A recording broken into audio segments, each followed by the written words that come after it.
Again جینیاتی تبدیلی کرنے کے اندر کارگر ثابت ہوتے ہیں، جس میں موسٹ کامن ہمارا ایک وائرس کہلاتا ہے جس کو ہم ہیومن پیپیلوما وائرس کہتے ہیں. تو اس کا بھی ایک بہت بڑا رول دیکھا گیا، اور خاص طور پہ ان مریضوں میں یہ ہوتا ہے جو پان چھالیاں، بالکل آپ کی والی بات کہ پان چھالیاں نسوار کا استعمال نہیں کیا اور اس کے باوجود بھی کینسر ہو گیا. تو اس میں پایا گیا ہے کہ جی یہ وائرس ہوتا ہے جو کہ میجر فیکٹر کہلا رہا ہوتا ہے. اچھا، آپ کے پاس بھی بہت سارے پیشنٹس آتے ہوں گے، آپ دیکھتے ہوں گے عموماً پیشنٹ کی کنڈیشن کیا ہوتی ہے. تو پیشنٹ جب آپ کے پاس آتے ہیں تو عموماً کن چیزوں کا شکار ہوتے ہیں؟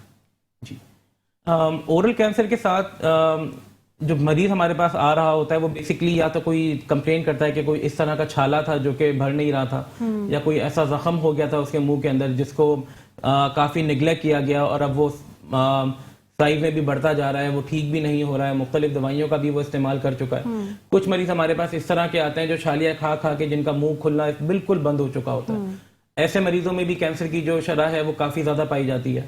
تو چھالا ہو جانا، کوئی ایسی گروتھ ہو جانا، یا کوئی ایسا زخم ہو جانا جو کہ بھر نہ رہا ہو، منہ کا بالکل بند ہو جانا، پٹھوں میں، منہ کے پٹھوں میں بہت زیادہ کھچائی آ جانا، بالکل فلیکچویشن نہ ہونا. بالکل بالکل ٹھیک ہے. اور اگر جیسے کہ آپ بتا رہے ہیں کہ منہ میں چھالے ہو جانا، اچھا منہ میں چھالے عموماً میں نے دیکھا بہت سارے لوگوں کو ہوتے ہیں، اور اورل کہتے ہیں نا انفیکشن کہلاتا ہے یہ، چاہے وہ معدے کی گرمی کی وجہ سے بھی ہوتے ہیں، دیگر ایشوز کی وجہ سے بھی لاحق ہو جاتی ہے ایسی چیزیں. تو اگر منہ کے اندر چھالے کنٹینیوسلی رہ رہے ہیں تو کیا یہ ماؤتھ کینسر کے پریکاشنز ہیں، یا ماؤتھ کینسر کی طرف اس کو لے کر جایا جا سکتا ہے؟ دیکھیے، اگر کوئی بھی چیز آپ کو فریکوینٹلی ہو رہی ہے یا کوئی بھی چیز اس طرح کی ہے جو کہ صحیح نہیں ہو رہی ہے، تو اس میں تو اگین سب سے پہلی چیز یہ ہوتی ہے کہ آپ کو ایک پروفیشنل ڈاکٹر کو دکھانا بہت ضروری ہو جاتا ہے. منہ کے جو السرز ہوتے ہیں، چھالے ہوتے ہیں، ان کی بہت ساری وجوہات ہوتی ہیں. ساری جو وجوہات ہوتی ہیں وہ اورل کینسر نہیں ہوتی. یہ بھی ہمارا ایک مسکنسیپشن ہے کہ جی اگر چھالا ہو گیا تو وہ منہ کا کینسر ہی ہوگا. بہت ساری جو وائٹامنس کی کمی کی وجہ سے بھی، گیسٹرک ایشوز کی وجہ سے بھی، بالکل ان ساری وجہوں سے بھی السر ہو رہا ہوتا ہے. اگین آپ کو جو پروفیشنل ڈاکٹر ہوگا جب تک وہ دیکھے گا نہیں، کیونکہ جو اگر ہم اسپیشلی سرطان کی بات کریں، کینسر کی بات کریں، اس کے چھالے بھی یا السر بھی ایک اسپیسیفک طریقے کے ہوتے ہیں. جی، اور اس میں ایک سب سے بڑی بات جو میں عوام کو آپ کے توسط سے بتانا چاہوں گا کہ کوئی بھی منہ کا اگر چھالا ہے تو اس کو آپ لائٹلی نہیں لے سکتے. اور اس کی ایک ڈیفائنڈ کیٹیگری ہے کہ اگر 2 ہفتے سے زیادہ کوئی بھی ایسا زخم ہوگا جو کہ نہ بھر رہا ہو یا اس میں بہتری نہ آ رہی ہو، کوئی بھی ایسا زخم، یعنی ودن 15 days، تو آپ نے لازمی جو ہے وہ ڈاکٹر سے ریویو کرنا ہے. اس کو آپ پھر لائٹلی نہیں چھوڑ سکتے. ٹھیک ہے. اچھا، یہ چھالوں کی کس طریقے کی ٹائپس ہوتی ہیں؟ جیسے کہ ابھی آپ نے کہا کہ ڈفرینٹ ٹائپس ہوتی ہیں. ایک السر تو ڈفرینٹ طرح کا ہے، وہ السر کے ایشوز کچھ اور ہوتے ہیں، وہ اورل انفیکشن بھی کہلا سکتا ہے. لیکن اگر سرطان کی بات کریں تو سمٹمز سب سے پہلے کیا کریٹ ہوتے ہیں؟ 2 طرح کے سمٹمز ہیں جو کہ موسٹلی پائے جا رہے ہوتے ہیں. ایک تو چھالے کی صورت میں ہوتا ہے. چھالے کی بھی ایک الگ طریقے کی اقسام ہوتی ہے، اس میں سختی بہت زیادہ ہوتی ہے. وہ جو جس جلد کے ساتھ ہوتا ہے اس جلد کے ساتھ بالکل چپکا ہوا ہوتا ہے، اس کو آپ الگ نہیں کر سکتے ہیں. دوسری، کبھی کبھار گروتھ کی صورت میں بھی یہ نمایاں ہوتا ہے. ضروری نہیں ہے کہ کوئی چھالا ہی ہو، کوئی گروتھ اس طرح کی ہو جو کہ بڑھ رہی ہو، آپ کو ایک واضح طور پہ نظر آ رہا ہے کہ جی ایک زخم ہو گیا ہے، ایک گروتھ وہ مسلسل بڑھتی جا رہی ہے، اس میں سے بلیڈنگ ہو رہی ہے، اس میں درد ہو رہا ہے. تو یہ 2 صورتحال ہو سکتی ہیں کہ، اور کبھی کبھار ان کا کمبینیشن بھی ہوتا ہے. تو اورل کینسر بہت ساری طرح سے بالکل. اچھا، اگر آپ اورل سرجریز بھی کرتے ہیں، ٹھیک ہے، اورل سرجریز میں آپ کیا دیکھتے ہیں عموماً پیشنٹس کے اندر کہ وہ کس چیزوں کا شکار ہوا ہوتا ہے، اور جب سرجری کرنے جا رہے ہوتے ہیں تب کون کون سی چیزیں جو ہے میٹر کرتی ہیں؟ یعنی لوگ کتنے جو ہے وہ انوالو ہو چکے ہیں اور کتنی زیادہ تعداد کے اندر یہ ریشو بڑھتا جا رہا ہے؟ جی، بیسکلی زیادہ تر جو ہمارے پاس دیکھنے میں آ رہا ہوتا ہے وہ مڈل ایج، جو خاص طور پہ میل ہمارے پیشنٹس ہوتے ہیں، وہ زیادہ تر پان چھالیاں نسوار کا استعمال زیادہ کر رہے ہوتے ہیں. تو وہی ہمارے پاس جو ہے وہ زیادہ آ بھی رہے ہوتے ہیں. اچھا، اس میں ایک چیز سب سے زیادہ جو ضروری ہے یہاں پہ سمجھنے کے لیے وہ یہ ہے کہ پیشنٹ کی ایجوکیشن اس کی کنڈیشن کے بارے میں ہونا بہت ضروری ہوتی ہے. بہت سارے لوگ جو ہوتے ہیں وہ ڈینائل فیز کے اندر ہوتے ہیں. بہت سارے لوگ ہوتے ہیں جو کہ اندازہ بھی ہوتا ہے ان کو کہ جی کیا ہے، کیونکہ اگر آپ کے منہ کے اندر کوئی زخم ہے تو آپ اس کو اگنور تو نہیں کر سکتے، لیکن چھوٹتی نہیں ہے نا وہ چیزیں، وہی والی بات ہے. تو اگین پیشنٹ کی ایجوکیشن یہاں پہ بہت ضروری ہوتی ہے. اس کی جو عادت ہے اس کو تبدیل کرنا، اس کو موڈیفائی کرنا، یہ ساری چیزیں ہماری ٹریٹمنٹ کا حصہ ہوتی ہیں. سرجری تو it's a part of the treatment, وہ بہت بات کی بات ہوتی ہے. سرجری سے پہلے ہمیں اس کو ڈائگنوز کرنا، اس کی ایکسٹینٹ کا اندازہ لگانا، جسم میں کہاں تک پھیل چکا ہے، پیشنٹ کو ایجوکیٹ کرنا، پیشنٹ کو کاؤنسل کرنا، وہ ساری چیزیں اس کو پریپیئر کرنا اس آپریشن کے لیے مینٹلی طور پہ بھی اسپرچل طور پہ بھی ہر طرح سے, تو وہ ایک ساری چیزیں اس کا حصہ ہوتی ہیں. اچھا, جیسے کہ آپ نے کہا کہ یہ تمام چیزیں بھی چیک کرنی ہوتی ہیں کہ کینسر کہاں تک پھیل گیا ہے, ٹھیک ہے, تو ماؤتھ کینسر منہ سے زیادہ یعنی منہ کے اندر تو ہے ہی ہے, اس کے علاوہ کہاں کہاں پھیلنے کے چانسز ہوتے ہیں, اور ڈائگنوز کرنے کے لیے سب سے پہلے کیا پروسیجر ہوتا ہے؟ دیکھیے, ڈائگنوز کرنے کے لیے تو سب سے پہلے اگین آپ نے مریض سے اس کا احوال پوچھنا ہوتا ہے, اس کی ہسٹری جس کو ہم بولتے ہیں. ہسٹری کرنے کے بعد ہم جب اس کا معائنہ کرتے ہیں اس جگہ کا, تو جو ایسے ڈاکٹرز ہیں جیسے میگزیلوفیشل سرجنز ہو گئے, ENT سرجنز ہو گئے, جو اورل کینسر میں منہ کے سرطان میں ڈیل کرتے ہیں, ان کو تو دیکھتے ہی اندازہ ہو جاتا ہے. کنفرمیشن کے لیے جو ہوتا ہے وہ ہمیں پھر اس کا ایک ٹکڑا ضرور لینا پڑتا ہے, جس کو ہم بائپسی کہتے ہیں عام فہم زبان میں. بائپسی کر کے پھر ہم اس کو کنفرم کرتے ہیں. اور جہاں تک ایکسٹینٹ کی آپ نے بات کی کہ کہاں تک پھیلا ہوا ہے, تو اورل کینسر منہ کا سرطان سب سے پہلے جو ہے وہ گلے کے خدود میں پھیلتا ہے. گلے کے خدود کے بعد پھر وہ جسم کے دوسرے حصوں میں پھیلنا شروع کرتا ہے. جی, جس میں سب سے زیادہ جو کامن ہے وہ ہمارے پھیپڑے ہوتے ہیں اور جگر ہوتا ہے. تو اگر ہمیں اس کو انیشیلی اسٹیج میں سارٹ آؤٹ کر لیا, دیکھ لیا, اس کا علاج کر لیا, تو پھر وہاں تک نوبت نہیں آتی. اچھا, جیسے دیگر کینسرز ہوتے ہیں, جیسے بریسٹ کینسر کی ہم بات کر رہے تھے, یا دیگر جو بھی کینسر ہے, لنگ کینسر ہے یا کچھ بھی ہے, اس کے ساتھ ساتھ اگر ماؤتھ کینسر ہے تو ان کی بھی یہی کیٹیگریز ہوتی ہیں کہ فرسٹ, سیکنڈ, تھرڈ اور پھر فورتھ اسٹیج, اسی طریقے سے پھر ان کو ٹریٹ کیا جاتا ہے کہ اگر فرسٹ اسٹیج پہ پکڑ لیا جائے تو پیشنٹ ریکور ہو سکتا ہے, سیکنڈ اسٹیج, تھرڈ اسٹیج پہ بھی ریکوری آ سکتی ہے. لیکن میں نے بہت سارے کیسز میں ایسا دیکھا ہے کہ لوگوں کو پتہ ہی نہیں چل پاتا کہ ان کو کینسر ہے, اور پہلی اسٹیج بھی گزر جاتی ہے, دوسری اسٹیج بھی گزر جاتی ہے, اور چوتھی اسٹیج جب آتے ہیں شروع ہوتی ہے, یعنی اسٹارٹ ہوتا ہے چوتھی اسٹیج کا, تو تب جا کے ان کو سمٹمز دکھنا شروع ہو جاتے ہیں, سمٹمز آنے شروع ہو جاتے ہیں. یعنی اس سے پہلے ان کو پتہ نہیں چلتا کہ ہمیں کینسر ہے بھی, یا اس طرح کی کوئی بیماری ہمیں ہو بھی سکتی ہے. بالکل آپ نے ٹھیک کہا. اس سے میں تھوڑا سا آپ کے پروگرام کے توسط سے لوگوں کو کلیئر کرنا شروع کروں, بتانا کروں. منہ کا سرطان ایک الگ قسم کا کینسر ہوتا ہے. یوزولی جو بلڈ کینسرز ہوتے ہیں وہ الگ طرح کے کینسرز ہوتے ہیں. یا اچھا, منہ کا سرطان تو کیونکہ منہ کے اندر تو کوئی چیز ہوگی وہ ویزیبل ہو جاتی ہے فوراً, انسان خود بھی بہت زیادہ کانشیس ہوتا ہے, یا اس کے جو رشتہ دار ہوتے ہیں, اس کے چاہنے والے ہوتے ہیں, وہ بھی منہ کے اندر تو کوئی بھی تبدیلی آئے گی تو وہ اس کو بتا دیں گے.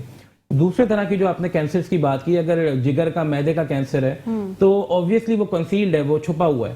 تو جب تک اس کے سمٹمز آنا شروع نہیں ہوتے, اور سمٹمز آنے میں کبھی کبھار اسٹیج 3, اسٹیج 4 ہو جاتی ہے, تو وہ لیٹ سمٹمز آنا شروع ہوتے ہیں. ان کا علاج بھی پھر اسی حساب سے ہوتا ہے. اچھا, اورل کینسر کیونکہ فوراً ہی نظر آ جاتا ہے, واضح ہو جاتا ہے, تو اس کا علاج جو ہوتا ہے وہ بھی بالکل ایک ڈفرینٹ طرح کا ہوتا ہے. جو آپ نے بلڈ کینسرز کی بات کی, بلڈ کینسرز میں اگین جو سمٹمز آئیں گے وہ کافی لیٹ آئیں گے, اور اس میں پھر سرجری کا رول ہمارا تو بالکل ختم ہو جاتا ہے بلڈ کینسرز کے اندر, سوائے اس کے کہ اگر ہم ٹرانسپلانٹیشن کی طرف یا بون میرو ٹرانسپلانٹ کی طرف جائیں, وہ ایک الگ چیز ہے. اس میں پھر ہماری دوائیوں کا یا کیمو تھراپی کا رول پھر ہمارا زیادہ ہو جاتا ہے. نہیں, میں نے جیسے کہ آپ کو کہا کہ بہت سارے کیسز ایسے بھی دیکھے ہیں, جیسے آپ نے کہا کہ آئیڈینٹیفائی ہو جاتا ہے ماؤتھ کے اندر, لیکن بہت سارے لوگ ایسے بھی ہوتے ہیں جن کو آئیڈینٹیفیکیشن کا پتہ ہی نہیں ہوتا, یعنی ان کو یہی نہیں علم ہوتا کہ ان کے ساتھ سمٹمز کیا کریٹ ہو رہے ہیں, اور جب سمٹمز کا پتہ چلتا ہے تب کافی دیر ہو چکی ہوتی ہے, اسٹیجز کافی جو ہے وہ آگے بڑھ جاتی ہیں. تو ایسے میں پیشنٹ بڑا ڈیفیکلٹیز کو فیس کر رہا ہوتا ہے, بڑی مشکل میں آ جاتا ہے, اور ایسی سچویشن کے اندر ڈاکٹرز کے ہاتھ میں بھی کوئی چیز نہیں رہتی. تو وہ والی بات میں کر رہی تھی کہ تمام لوگ جو بھی دیکھ رہے ہیں ہمیں, تو ان کے لیے اویئرنیس یہ بہت ضروری ہے کہ اگر ان کو کچھ بھی فیل ہو رہا ہے تو ان کے لیے ضروری ہے کہ وہ لوگ جا کے چیک اپ کروائیں, اور اپنا ٹریٹمنٹ جو ہے فرسٹ اسٹیج کے اندر ہی پک اپ کر لیں. اچھا, دوسری چیز میں آپ سے یہ جاننا چاہوں گی, جیسے کہ آپ نے کہا کہ کینسر کی ٹریٹمنٹ ہم لوگ کرتے ہیں, تو ماؤتھ کینسر کی پاکستان کے اندر کون سی تھراپیز جو ہے وہ اویلیبل ہیں, اور کون سی ٹریٹمنٹ جو ہے وہ کی جاتی ہے؟ ماؤتھ کینسر کی ٹریٹمنٹ 3 ہی طرح کے علاج ہیں بیسکلی, ٹھیک ہے. اب ڈیپینڈ کرتا ہے, وہی آپ کے والے سوال کو میں تھوڑا سا اور آگے لے کے جاؤں گا کہ کس اسٹیج کے اوپر مریض ہمارے پاس آیا ہے. کچھ اسٹیجز ایسی ہوتی ہیں جس میں کینسر کو کیور کرنا ہمارے لیے پاسبل ہوتا ہے. تو ایسی اسٹیجز کے اندر تو جو نمبر 1 ہمارے پاس آپشن ہوتا ہے وہ یہ ہے کہ ہم سرجری کر کے اسے پورے کینسر کو نکال دیں. اور اس کے بعد جو ہمارے پاس آپشنز آتے ہیں وہ پھر شعاؤں کے, جس کو ہم ریڈیشن تھراپی کہتے ہیں, اور along with the chemo therapy, کہ ہم اس کو دوائیاں بھی جو ہے وہ شعاؤں کے ساتھ لگوا رہے ہوتے ہیں. کچھ ایسے مریض ہوتے ہیں جو آپ والی بات کی جی اتنے لیٹ اسٹیج کے اندر آئے کہ اب ان کا علاج پاسبل ہی نہیں ہے, ہمارے لیے مکمل کینسر کو جسم سے نکال دینا پاسبل نہیں ہوتا. تو ایسی صورت میں پھر ہم پیلیٹیو ٹریٹمنٹ کی طرف جا رہے ہوتے ہیں. پیلیٹیو ٹریٹمنٹ کا مطلب یہ ہوتا ہے کہ جی مریض کی جو مشکلات ہوتی ہیں یا اس کے جو سمٹمز ہوتے ہیں ان کو دور کرنے کی پھر ہماری ٹریٹمنٹ یعنی اگر وہ تکلیف کی حالت میں ہے تو اس کی تکلیف کو ریلیف کیا جائے, لیکن اس کی مرض کو ختم نہیں کیا جا سکتا کیونکہ بہت زیادہ دیر ہو جاتی ہے. کیونکہ عموماً کینسر کا مرض بھی ایسا ہے, بہت خطرناک مرض ہے جس کو ہم کہتے ہیں, اور یہ جو عموماً لوگوں کو ہوتا ہے تو بڑا وہ ٹیکل کر رہے ہوتے ہیں, بڑی جو ہے نا سچویشن کے اندر سے گزر رہے ہوتے ہیں اور بہت اذیت ناک لمحات ہوتے ہیں ان لوگوں کے لیے. تو خدا را اپنی جان کی حفاظت کریں. ناظرین, اور بھی بہت ساری چیزوں کو ہم پروگرام کے اندر ڈسکس کریں گے. ایک چھوٹی سی بریک کی طرف جاؤں گی, بریک سے واپس آؤں گی. دیکھتے رہیے health talk. Welcome back health talk میں ایک بار پھر خوش آمدید. ناظرین, بریک پر جانے سے پہلے جس طریقے سے ہم بات کر رہے تھے کینسر کے حوالے سے کہ ماؤتھ کینسر کے اندر کون کون سی سٹیجز آتی ہیں جس میں آپ لوگوں کو پتہ چلتا ہے کہ آپ لوگ جو ہے وہ ڈاکٹر سے رجوع کر لیں, اور بہت ساری چیزیں ہم پروگرام کے اندر ڈسکس کر رہے تھے. اور جس طریقے سے ہم آپ کو بتا رہے تھے کہ چھالیا, گٹکا, ماوا, یہ تمام چیزوں کا استعمال جو آپ لوگ کر رہے ہوتے ہیں وہ آپ لوگ کے لیے بڑا نقصان دہ ثابت ہوتی ہیں, اور یہ تمام چیزیں آپ لوگ کو پتہ ہوتی ہیں کہ آپ کے لیے نقصان دہ ہیں, پھر بھی آپ لوگ اس کا یوزیج کرتے ہیں. اور ساتھ ہی ساتھ اگر میں اتنی بڑی آپ کو ایگزامپل دوں کہ سگریٹ کے ڈبے کے اوپر باقاعدہ پکچر بنی ہوئی ہوتی ہے کہ آپ کے منہ کا حال کچھ اس طرح سے ہو جائے گا اور ماؤتھ کینسر ایسے ڈیولپ ہوگا آپ کے منہ کے اندر, لیکن پھر بھی آپ لوگ اسموکنگ کر رہے ہوتے ہیں. بے تحاشا آپ لوگ ان تمام چیزوں کو دیکھتے ہوئے بھی اسموکنگ آپ کے لیے عام ہو جاتی ہے, اور تمام چیزیں آپ لوگ جو ہے وہ خود اپنے لیے جو ہے وہ مصیبت کا گڈھا کھودتے ہیں. تو تمام چیزیں آپ لوگ کے لیے بڑی نقصان دہ ہیں. ان تمام چیزوں کو آپ لوگ جو ہے مد نظر رکھتے ہوئے اپنی زندگی کے فیصلے خود کر سکتے ہیں کہ کون سی چیز آپ کے لیے بہتر ہے اور کون سی چیز آپ کے لیے نقصان دہ ثابت ہو سکتی ہے. ڈاکٹر واسی کی طرف آؤں گی. ڈاکٹر واسی, ہم نے جس طریقے سے بات کی, میں نے جیسے کہ ابھی بتایا کہ سگریٹ کے ڈبے کے اوپر پکچر بنی ہوئی ہے, بتایا جاتا ہے کہ مضر صحت ہے اور بتایا جاتا ہے کہ انجیریس فار ہیلتھ ہے, لیکن اس کے باوجود ہماری جو عوام ہے, جو ہماری نوجوان نسل ہے, وہ اسموکنگ کو چھوڑتی نہیں ہے, اور وہ کہتے ہیں ماؤتھ کینسر اپنا لیں گے لیکن اسموکنگ نہیں چھوڑیں گے. جی بالکل, آپ کی بات صحیح ہے. تھوڑی سی لیک آف اویئرنیس کی اس میں کنٹریبیوشن ہے, تھوڑا سا لیک آف ایجوکیشن کا اس کے اندر ہے, اور تھوڑا سا بلکہ کافی زیادہ اگر میں کہوں کہ گورنمنٹ کا بھی اس میں لیکن میں نے تو بڑے پڑھے لکھے لوگوں کو بھی اسموکنگ کرتے ہوئے دیکھا ہے. میں نے تو بڑے جو ہے کہتے ہیں نا کہ پی ایچ ڈی لوگوں کو بھی اسموکنگ کرتے ہوئے دیکھا ہے, لیکن وہ کہتے ہیں کہ نشے کی لت لگ گئی ہے تو وہ چیز جو ہے وہ چھوٹتی نہیں ہے. بالکل ایسی ہے, بالکل ایسی. تو وہ کہتے ہیں کہ ہم موت کو اپنا لیں گے لیکن نشے کو نہیں چھوڑیں گے. حالانکہ بڑی بری بات ہے, آپ کے ساتھ آپ کی پوری فیملی جڑی ہوئی ہوتی ہے, ان تمام چیزوں کو سوچنا چاہیے. اچھا, ماؤتھ کینسر کی جہاں بات کر رہے تھے تو اس کا ڈائگنوس ہونا کتنا جو ہے وہ ثابت ہو سکتا ہے کہ لوگ کس طریقے سے کن کن مراحل سے گزر کر ڈائگنوس کے لیول تک جاتے ہیں؟ دیکھیں, علاج کا سب سے زیادہ دار و مدار ہی ڈائگنوسس کے اوپر ہوتا ہے. جتنا جلدی آپ نے اس کینسر کو پکڑ لیا اتنا ہی علاج اس کا آسان بھی ہوگا اور اتنا ہی کامیاب بھی ہوگا. ڈائگنوسس میں سب سے پہلے ایک تو مریض کو خود اپنا معائنہ کرنا ہوتا ہے. اگین میں نے جیسے بتایا تھا بریک سے پہلے بھی, کوئی بھی ایسا زخم جس کو 2 ہفتے سے زیادہ گزر چکے ہیں اور وہ ہیل نہیں ہو رہا, وہ ٹھیک نہیں ہو رہا, اس میں بہتری نہیں آ رہی ہے, تو آپ نے فوراً جو ہے وہ اپنے قریبی معالج سے جو ہے وہ رجوع کرنا ہے. جن لوگوں کو انفارچونیٹلی منہ کا سرطان ہو جاتا ہے تو اس کے اندر اگین ہم پھر معائنہ کرتے ہیں ان کا, اور اس کے بعد پھر بائپسی ہمیں کرنا لازمی ہوتا ہے. ایک چھوٹا سا گوشت کا ٹکڑا ہوتا ہے جس کو ہم لیتے ہیں اور پھر اس کو ٹیسٹ کروانے کے لیے بھیجواتے ہیں. پھر ہمیں اندازہ لگانا ہوتا ہے کہ جی اس کی اسٹیجنگ کہاں تک ہے, اب یہ کہاں تک پھیل چکا ہے, جسم کے کس حصے میں یہ پہنچ چکا ہے.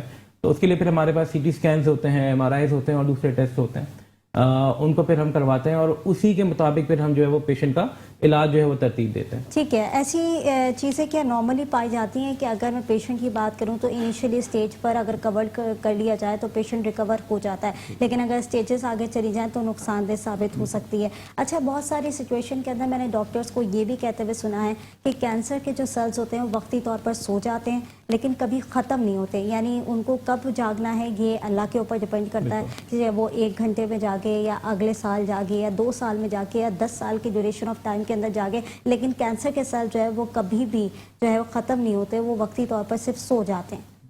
بالکل ایسے ہی ہے. جینیاتی تبدیلیوں کے بارے میں نے آپ کو شروع میں بتایا, وہ ہمارے بس میں نہیں ہوتی. جو جینیٹک چینج ایک مریض کے اندر ہو گیا ہے, ماحولیاتی تبدیلیوں کو تو آپ پھر بھی اپنے کنٹرول میں لا سکتے ہیں. چھالیا کھانا چھوڑ دیں, غذا کو اپنی خیال رکھیں, منہ کی صفائی کا اپنا خیال رکھیں, ساری چیزوں کو, سگریٹ اسموکنگ, یہ ساری چیزیں آپ چھوڑ دیں. لیکن اس کی وجہ سے ایک دفعہ جو جینیائی تبدیلی ہو چکی ہے, جو جینیٹک چینج آ چکا ہے, اس کو صحیح کرنا ہمارے بس میں نہیں ہوتا.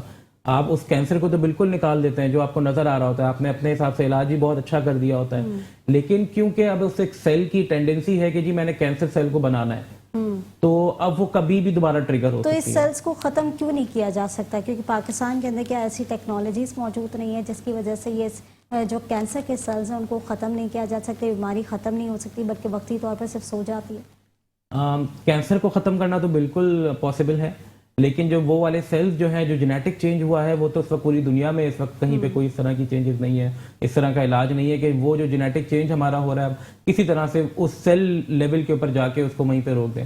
اس طرح کی تو ابھی تک پوری دنیا میں کوئی اس میں بہت زیادہ ایڈوانسمنٹ ہو رہی ہیں، لیکن کہیں بریک تھرو ابھی تک اس کی ٹریٹمنٹ ہمارے پاس انفارچونیٹلی ابھی تک نہیں آئی ہے. چلیں ٹھیک ہے ڈاکٹر واسف، ذرا دوسری طرف آتے ہیں، کٹے ہونٹ اور تالو کی بات کر لیتے ہیں. جو پیدائشی طور پر عموماً ہم دیکھ رہے ہوتے ہیں کہ بچہ نیو بورن بیبی جب پیدا ہوتا ہے تو وہ ان تمام چیزوں کا شکار ہوتا ہے، تو یہ کیا سچویشن ہوتی ہے، کس صورتحال سے گزرتے ہوئے وہ اس طرح سے جو ہے وہ سفر کر رہا ہوتا ہے زندگی کے اندر؟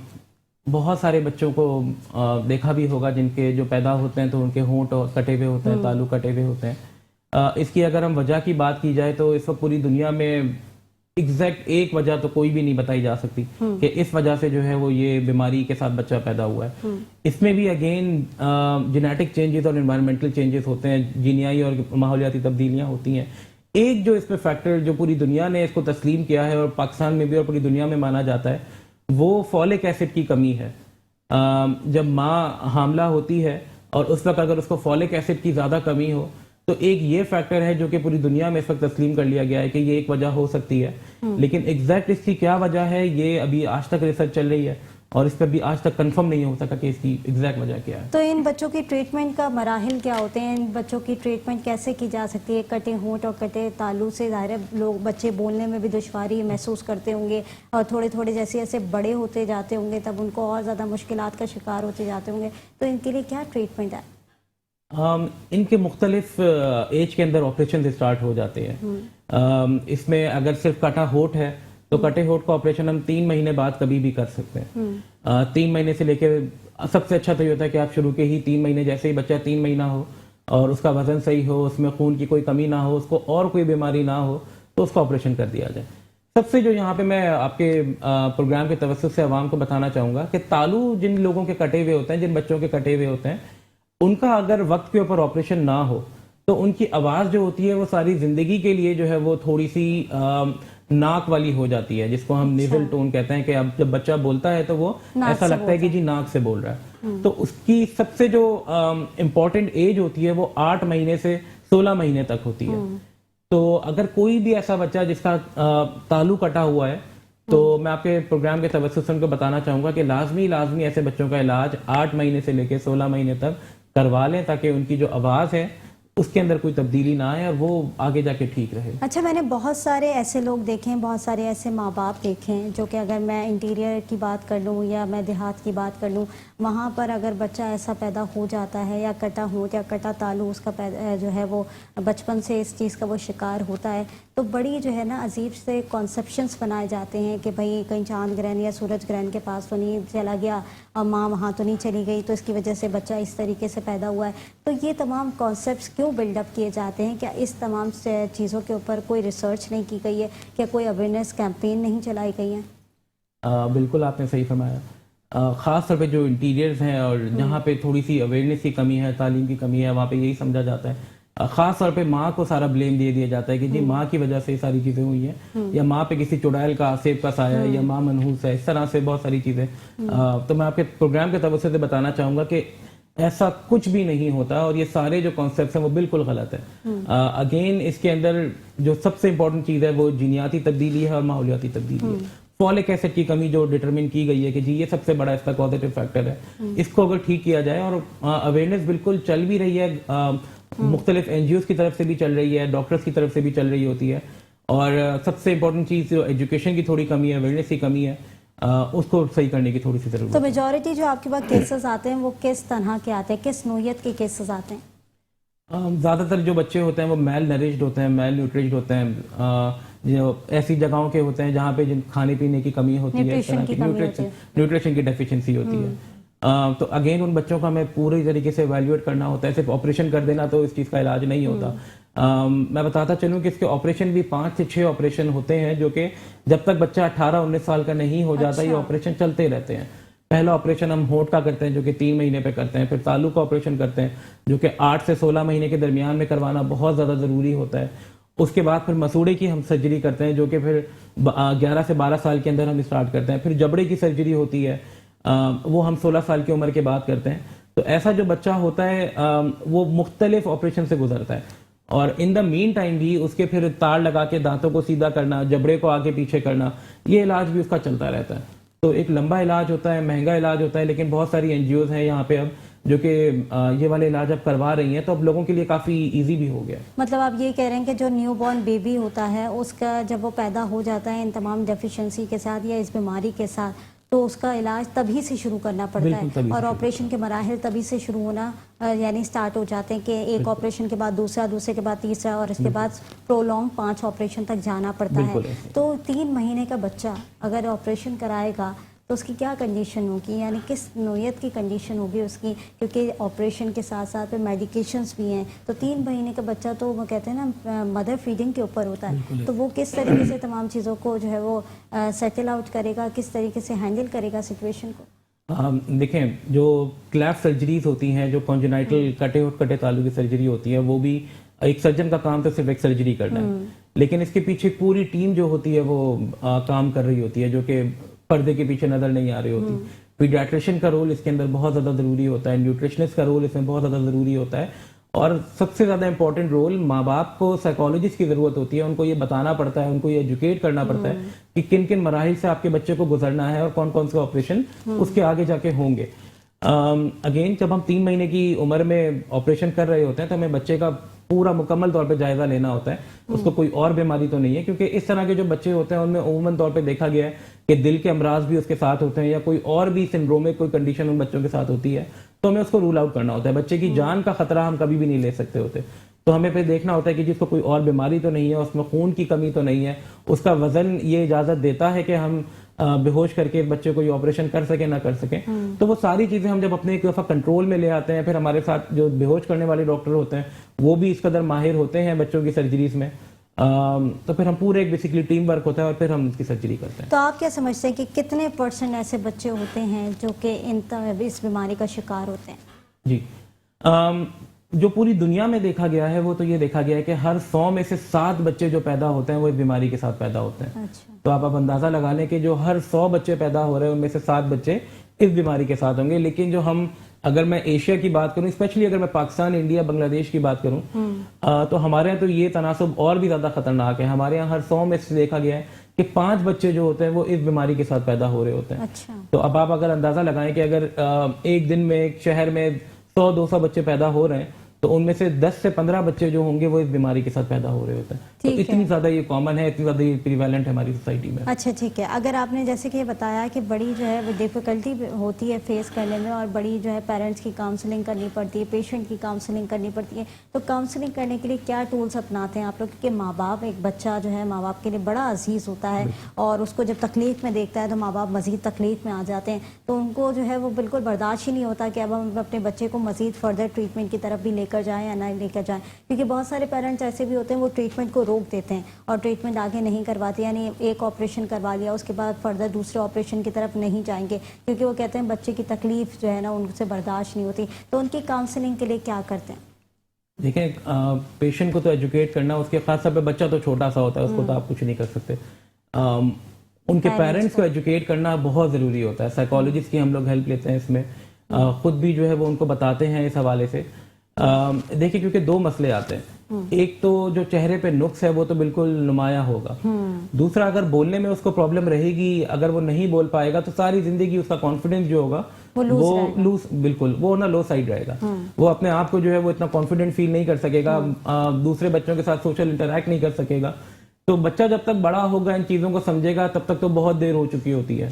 تو ہمیں ماں باپ کو یہ بتانا بہت ضروری ہے, ان کو یہ باور کرانا بڑا ضروری ہوتا ہے کہ اگر آپ علاج اس کا اپنے ٹائم سے کرواتے رہیں گے تو وہ بچہ بالکل ایک نارمل بچے کی طرح اپنی زندگی بسر کرے گا, کوئی بھی اس کا پرابلم نہیں ہوگا. اور سب سے اچھی بات یہ ہے کہ یہ بالکل قابل علاج بیماری ہوتی ہے, کنڈیشن ہوتی ہے. بیماری تو میں نہیں کہوں گا, کنڈیشن کہوں گا اس کو, جس کے اگر آپ وقت کے اوپر علاج کرواتے رہیں تو بچہ بالکل ٹھیک رہتا ہے. اچھا، جس طریقے سے آپ کہہ رہے ہیں کہ اگر وقت کے اوپر اس کا علاج کرا لیا جائے تو بچہ ٹھیک ہو جاتا ہے، تو کیا بچہ بالکل ویسی کنڈیشن میں آ جاتا ہے جیسے کہ نارمل انسان ہوتا ہے، اس کا ہونٹ جو ہے وہ کٹے ہوئے نہیں ہوتے اور تالو کٹا ہوا نہیں ہوتا، بولنے میں بھی اس کی کیا وہی فریکوینٹ رہتی ہے، وہی فریکوینسی رہتی ہے جو کہ ایک نارمل انسان بول رہا ہوتا ہے؟ جی بالکل. دیکھیں، آپریشن کر دینا تو ایک چیز ہے، لیکن جیسے میں نے آپ کو بتایا کہ 16 سال 17 سال تک اس کے مختلف آپریشن ہوتے رہتے ہیں اور اس کے بیچ میں بھی ان کا علاج چلتا رہتا ہے. تو آپریشن تو بالکل ہم لوگ کر دیتے ہیں، اس کے ساتھ ساتھ بہت ساری اور چیزیں ہوتی ہیں، جیسے اسپیچ تھراپی کی ایسے بچوں کو ضرورت پڑتی ہے، آواز کی ورزش کی ان کو ضرورت پڑتی ہے، تو اسپیچ تھراپسٹ ہمارے ساتھ اویلیبل ہوتے ہیں. وہ ان کو ورزش بتاتے ہیں کہ جس طرح سے آپ نے زبان میں کس طرح سے آپ نے بولنا ہے، کس طرح سے آپ نے بولنے کا طریقہ کس طرح سے صحیح ہوگا، ان کی پوری ایجوکیشن ہوتی ہے. وہ ساری چیزیں ان کی ساتھ ساتھ چلتی رہتی ہیں اور تقریباً بچہ آلموسٹ نارمل کی طرف ہی آ جاتا ہے جب اس کے سارے آپریشن ہو جاتے ہیں اور ساری چیزیں ہو جاتی ہیں. تو اس کا آپ اتنا ڈفرینشیٹ نہیں کر سکتے. اب تو ہمارے پاس اس طرح کے آلات ہیں، اس طرح کے آپریشن ہم لوگ کرتے ہیں کہ پتہ ہی نہیں لگ رہا ہوتا کہ یہ بچہ کوئی پیدائشی نقص کے ساتھ پیدا بھی ہوا ہے. ٹھیک ہے، تو جتنے بھی لوگ ہمیں دیکھ رہے ہیں ڈاکٹر واسع، ان کو کیا میسج دینا چاہیں گے، کیا کہنا چاہیں گے ان دونوں سچویشن کے اندر؟ کیونکہ منہ کا سرطان بھی بہت خطرناک ہے اور یہ جو بیماری ہے یہ بھی عموماً سوسائٹی کے اندر ایگزسٹ کرتی ہے، جو کہ کٹے تالو اور کٹے ہونٹ کی بیماری ہوتی ہے اور یہ بڑی جو ہے ہماری عوام جو ہے وہ اس سے بڑی نالا نظر آتی ہے. تو کیا کہیں گے ہماری عوام کے لیے؟ منہ کے سرطان کے لیے تو سب سے امپورٹنٹ چیز یہی ہے کہ تھوڑی سی سیلف ایجوکیشن، سیلف اویئرنیس والی بات ہے. پان، چھالیاں، نسوار، گٹکا، ان سب چیز کا استعمال جو ہے وہ ترک کر دیں. کوئی بھی آپ کو منہ کے اندر ایسا زخم اپنے فیل ہو رہا ہے، اپنے کسی جاننے والے کا، ریلیٹو کا فیل ہو رہا ہے، تو اس کو پلیز انکریج کیجئے کہ وہ پروفیشنل ہیلپ لے جتنا جلدی، کیونکہ ہم اس بیماری کو پکڑیں گے اتنا ہی علاج اس کا آسان ہوگا اور اتنا ہی اس میں سکسیس کے چانسز میں زیادہ ہو جاتے ہیں. جہاں تک کٹے ہونٹ کٹے تالو کی بات ہے تو اگین یہاں پہ ہمیں اویئرنیس پھیلانے کی بہت زیادہ ضرورت ہے.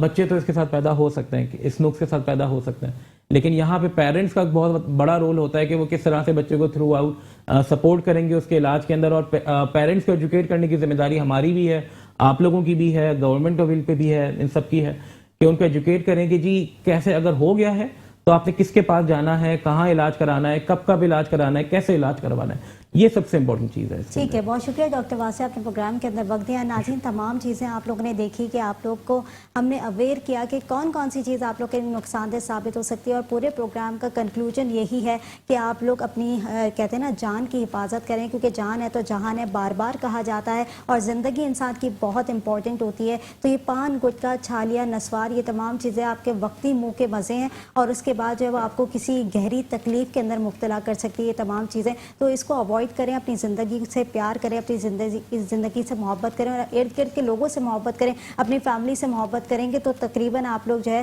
وہ ان تمام چیزوں سے پیچھے ہٹ سکتے ہیں. ناظرین، پروگرام کا وقت ختم ہو گیا. مجھے اور میری پوری ٹیم کو دیجیے اجازت. اللہ نے کے بعد.